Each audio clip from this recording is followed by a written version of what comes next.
Hello everyone. আমি তো বাড়িতে চলে এসেছি কবেই বাপের বাড়ি থেকে, সেখানে 10 দিন ছিলাম।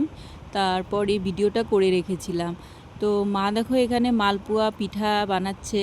আমার বর খেতে খুব ভালোবাসে। আমি কিন্তু বলিও নাই যে মা তুমি মালপোয়া বানাও।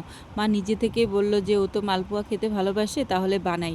আচ্ছা ঠিক আছে বানাও, ঘরে যদি চাউলের গুঁড়ো আছে তাহলে। এই দেখো চাউলের গুঁড়ো, সুজি, চিনি এগুলো মিলিয়ে পিঠাটা বানাচ্ছে, কি সুন্দর ফুলে উঠছে। আমার মা মালপোয়া তারপর পিঠা পায়েস সেগুলো খুব ভালো বানাতে পারে, খেতে খুব ভালো হয়। তারপরে দেখো আমার বর খারুপিটিয়া নামার পরে ওখান থেকে বাজার থেকে আসার পথে এই যে টাটকা টাটকা শাক সবজি মাছ তারপর মিষ্টি এগুলো নিয়ে এসেছে, কলাও নিয়ে এসেছে।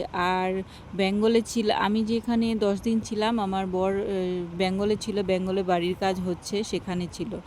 তো ওখান থেকে কাঁঠালও নিয়ে এসেছে, তো রান্না করে তরকারি খাওয়ার জন্য। আর এই দেখো আমার ভাই এই পিঠাগুলো প্যাক করে দিচ্ছে, বাড়ি নিয়ে গিয়ে খাবো।